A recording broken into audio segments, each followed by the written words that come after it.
Teşekkür ederiz arkadaşlar.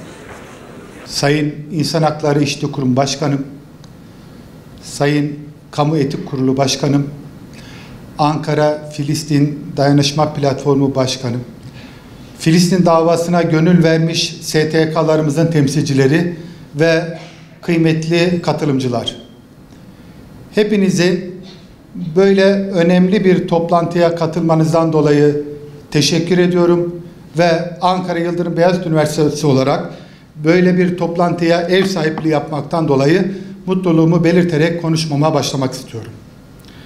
Ankara Yıldırım Beyazıt Üniversitesi'nin ev sahipliğinde düzenlenen Gazze'de abluka ve aç bırakma, sessiz işleyen bir soykırım mekanizması başlıklı bu hayati panele hepiniz hoş geldiniz. Sizleri insanlığın ortak vicdanına seslenen böylesine mühim bir gündemle ağırlamaktan duyduğum onuru ifade etmek istiyorum. Şahsım ve üniversitem adına hepinizi en kalbi duygularımla selamlıyorum. Bugün burada toplanma amacımız sadece akademik bir tartışma yürütmek değildir. Asıl amacımız modern zamanların en ağır insani krizlerinden birine tanıklığımızı bilimsel ve hukuki bir zeminde kayda geçirmek ve sessiz yıkıma karşı vicdanımızın sesi olmaktır. Panelimizin başlığı Gazze'de yaşananların vahametini ve aciliyetini tüm çıplaklığıyla ortaya koymaktadır. Bu yalnızca bölgesel bir kriz değil, insanlığın ortak vicdanını sınayan küresel bir sınavdır.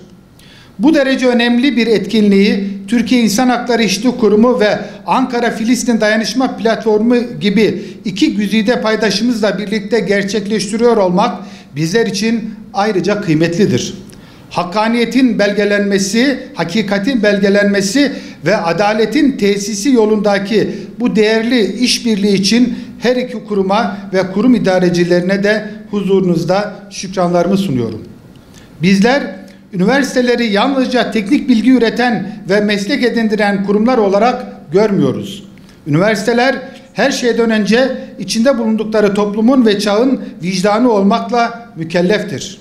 Onlar hakikatin peşinde koşan, toplumsal sorunlara duyarlılık gösteren ve adaletsizliğin karşısında bilgi ve belgeyle hakikatin yanında duran birer fikir ve vicdan kalesidir.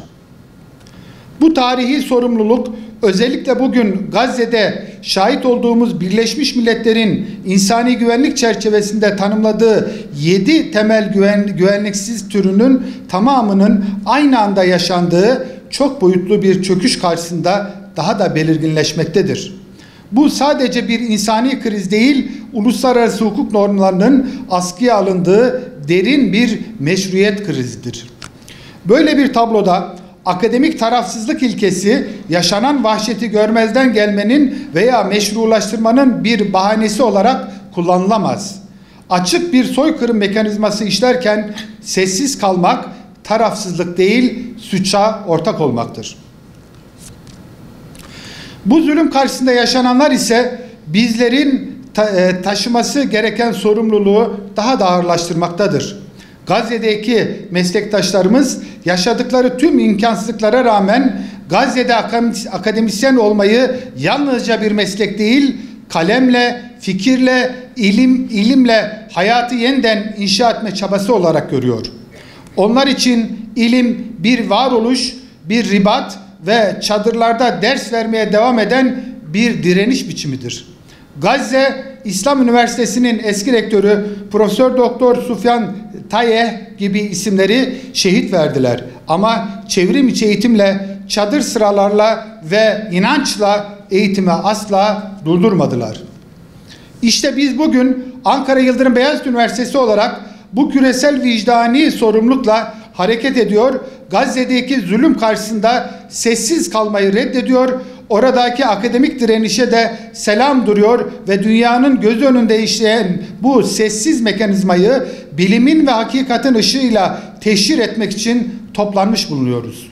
Bugün ele alacağımız konu münferit bir insani kriz değil, yıllardır titizlikle uygulanan sistematik bir yok etme politikasının analizidir. İlk olarak Gazze'nin arka planına baktığımızda gördüğümüz şey dünyanın en büyük açık hava hapishanesi olduğudur. Bu hapishanenin gardiyanları sadece sınırları değil, bir halkın yaşam damarlarını da kontrol altına almış durumdadırlar. Yıllardır süren ve uluslararası hukuku hiçe sayan bu abluka Gazze'yi dünyadan tamamen izole etmiştir. Bu izolasyonun sonucu nedir? Bugün dünyadaki nüfusun %80'den fazlası hayatta kalabilmek için temel insani yardıma muhtaç bırakılmıştır. İkinci olarak bu abluka mekanizmasının detaylarına bakmalıyız. Bu sadece bir sınır kapatma eylemi değildir. Bu bir toplumu sistematik olarak çökertme stratejisidir. Bu strateji o kadar ileri götürülmüştür ki yardım arayışı ölümcül bir hale gelmiştir. İnsanlar eğer yardım almaya gidersek ölebiliriz ama çocuklarımıza bir şey getirme ihtiyacımız da var demek zorunda bırakılmıştır. Bu bir güvenlik tedbiri değil, sivil bir halkı topluca cezalandırma eylemidir. İsrail tarafından Gazze'de gıdaya erişim kasıtlı olarak engellenerek akut yetersiz beslenme sebebiyle çocuk ve yetişkin ölümleri gerçekleşmekte, temiz suya ulaşım imkansız hale getirilmekte, zorla yerinden edinme gerçekleştirilmekte, enerji kesintileriyle hastaneler işlevsiz bırakılmakta, en temel ilaçların girişi dahi yasaklanmakta, sağlık altyapısına, sağlık ve insani yardım çalışmalarına saldırılar düzenlenmektedir. Bu eylemlerin nihai amacı yok etmedir. Yaşananlar tesadüfi veya savaşın doğal bir akışı değildir. Aç bırakma bilinçli bir siyasi araç, bir savaş silahı olarak kullanılmaktadır. İnsanların en temel yaşam haklarından mahrum bırakılmasının uluslararası hukukta adı çok açıktır. Bu kast unsuru barındıran bir soykırım eylemidir. İşte panelimizin başındaki sessiz işleyen soykırım ifadesi doğrudan bu korkunç hakikate işaret etmektedir. Bu gıda kuyruklarında, ilaçsız hastanelerde ve elektriksiz evlerde işleyen belki daha yavaş ama bir o kadar acımasız bir imha sürecidir. Kıymetli misafirler, işte bugün bu panelde Türkiye İnsan Hakları Eşitlik Kurumu Başkanımız Sayın Profesör Doktor Fahrettin Altun'un ve diğer kıymetli uzmanların sunumlarıyla bu sessiz işleyen soykırım mekanizmasının delillerini, hukuki boyutlarını ve insani sonuçlarını tüm çıplaklığıyla ortaya koyacağız. Oturumlar Gazze'de yaşananların bir insanlık suçu olduğunu belgeleyen tarihi bir tutanak niteliğini taşıyacaktır.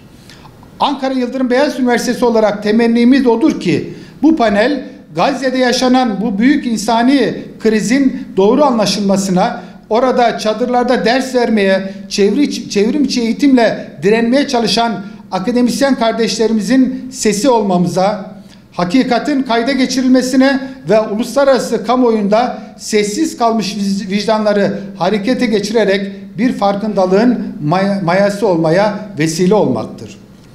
En önemlisi burada uluslararası toplumu ve vicdan sahibi her bireyi bu sistematik zulüm karşısında sessizliğini bozmaya ve adaletin tesisi için harekete geçmeye davet ediyoruz.